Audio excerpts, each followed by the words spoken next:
Assalamualaikum warahmatullahi wabarakatuh. Anak-anak dan para pelajar serta para pecinta ilmu biologi, alhamdulillah kita ketemu kembali. Kita akan mempelajari salah satu cabang ilmu biologi, yaitu genetika.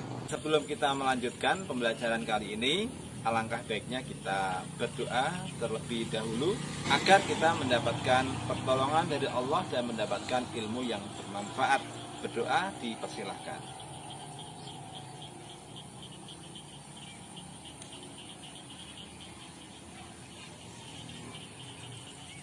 Berdoa cukup.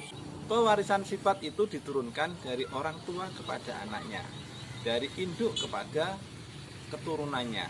Nah, dan pada kesempatan kali ini kita akan mempelajari salah satu prinsip dari Mendel, yaitu persilangan monohibrid. Nah, sebelum kita mempelajari tentang persilangan monohibrid, ada beberapa hal yang hendaknya kalian mengetahui, istilah-istilah yang penting. Di antaranya adalah, yang pertama adalah istilah homozigot. Homozigot yaitu suatu keadaan di mana gen itu sama. Artinya kalau dominan, semuanya dominan. Kalau resesif, semuanya resesif. Dominan itu adalah gen yang menang atau yang menonjol, sedangkan resesif itu adalah gen yang kalah atau yang tidak terlihat. Contohnya untuk homozigot misalnya A besar, A besar. Ini berarti sifatnya adalah dominan. Sedangkan yang resesif adalah A kecil, A kecil. Kemudian yang kedua adalah istilah heterozigot, yaitu ketika genotipnya itu tidak semuanya dominan dan tidak semuanya resesif. Jadi ada yang dominan, ada yang resesif. Misalnya A besar, A kecil. Itu untuk monohibrid. Kemudian untuk dihibrid misalnya ada A besar, B besar, B kecil. Nah, ini namanya heterozigot. Anak-anak sekalian, untuk pembelajaran kali ini nanti silahkan diikuti. Persilangan monohibrid itu merupakan persilangan yang paling dasar, ya. Sehingga ketika nanti kalian meningkat pada persilangan misalnya dihibrid ataupun persilangan semu hukum Mendel, insya Allah kalau memahami prinsip-prinsip monohibrid ini nanti kalian sudah paham dan kalian tidak akan mengalami kesulitan lagi. Baik, kita ikuti tayangan-tayangan berikut ini. Persilangan monohibrid. Persilangan monohibrid adalah persilangan antara satu sifat beda. Misalnya pada warna bunga. Sebagai contoh, mawar merah dengan mawar putih. Bila ada dua sifat beda dinamakan dihibrid. Misalnya warna bunga dengan bentuk daun. Misalnya disilangkan mawar merah dengan mawar putih. Maka bagaimanakah warna bunga keturunannya? Baiklah, mari kita pelajari penyelesaian dari persilangan tersebut. Bunga mawar merah atau M besar disilangkan dengan bunga mawar putih M kecil.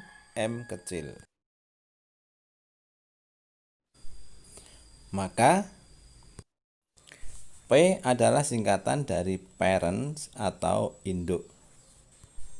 Jantan dan betinanya sementara ini kita abaikan.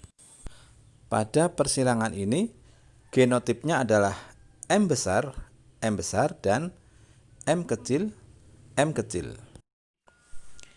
M besar memiliki fenotip merah dan M kecil memiliki fenotip putih.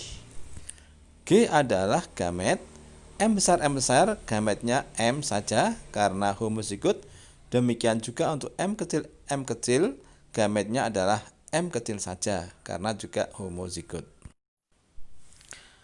Hasil persilangan ini disebut sebagai F1 atau keturunan pertama, yaitu M besar ketemu M kecil menjadi M besar M kecil genotipnya, dan fenotipnya adalah merah karena bersifat dominan untuk M besar.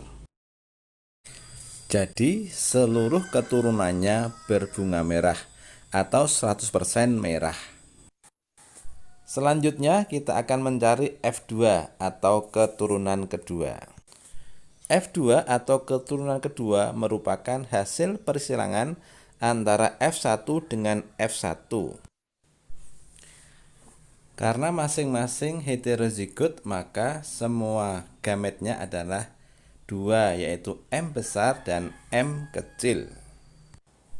Hasil persilangannya adalah M besar ketemu M besar menjadi M besar M besar, M besar ketemu M kecil menjadi M besar M kecil, M kecil ketemu M besar menjadi M besar M kecil, dan yang terakhir M kecil ketemu M kecil menjadi M kecil M kecil. Hasil perbandingan genotipnya adalah M besar banding M besar M kecil banding M kecil sama dengan 1 banding 2 banding 1. Dan perbandingan fenotipnya adalah merah dibanding putih sama dengan 3 banding 1. Soal latihan. Kerjakanlah soal latihan di bawah ini dengan baik. Nomor 1, disilangkan bunga mawar warna merah atau M besar M kecil dengan bunga warna putih. Bagaimanakah fenotip anak-anaknya? Nomor 2, disilangkan tanaman daun panjang atau P besar dengan daun pendek atau P kecil. Bagaimana perbandingan fenotip keturunannya? Kerjakan dengan teliti dan seksama. Para pelajar dan pecinta ilmu biologi, demikian tadi tayangan tentang persilangan monohibrid. Kita dapat menyimpulkan dari pembelajaran kali ini bahwa dalam persilangan monohibrid itu akan dihasilkan perbandingan genotip 1 banding 2 banding 1. Sedangkan untuk perbandingan fenotip itu adalah 3 banding 1. 3 yang dominan dan 1 yang resesif. Semoga ilmu hari ini menjadi dasar ketika nanti kalian mempelajari ilmu genetika lanjutan dan mengambil spesifikasi genetika atau hal-hal yang berkaitan dengan pewarisan sifat. Demikian anak sekalian, semoga bermanfaat. Assalamualaikum warahmatullahi wabarakatuh.